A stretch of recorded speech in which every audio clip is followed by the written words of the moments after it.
The young man entered the study and sat slouched in a chair. Why was he so determined to reject the philosopher's theories? His reasons were abundantly clear.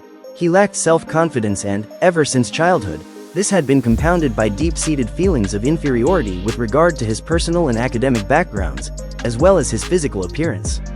Perhaps, as a result, he tended to be excessively self-conscious when people looked at him. Mostly, he seemed incapable of truly appreciating other people's happiness and was constantly pitying himself.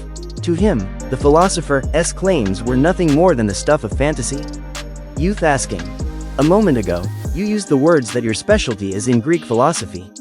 Another philosophy, but they heard. Philosopher politely answer.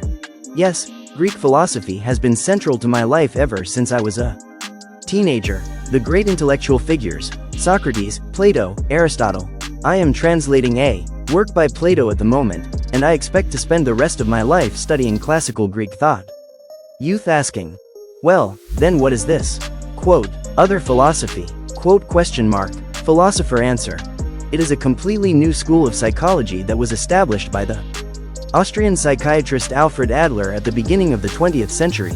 It is generally referred to as Adlerian psychology. Youth asking. I never would have imagined that a specialist in Greek philosophy would be interested in psychology. Philosopher answer. I'm not very familiar with paths taken by other schools of psychology. However, I think it is fair to say that Adlerian psychology is clearly in line with Greek philosophy, and that it is a proper field of study. Youth asking. I have a passing knowledge of the psychology of Freud and Jung. A fascinating field. Philosopher answer. Yes, Freud and Jung are both renowned. Adler was one of the original core members of the Vienna Psychoanalytic Society, which was led by Freud. His ideas were counter to Freud's, and he split from the group and proposed an individual psychology, based on his own original theories. Youth asking. Individual psychology? Another odd term. So Adler was a disciple of Freud's? Philosopher answer. No, he was not. That misconception is common. We must dispel it. For one thing, Adler and Freud were relatively close in age, and the relationship they formed as researchers was founded upon equal footing. In this respect, Adler was very different from Jung, who revered Freud as a father figure.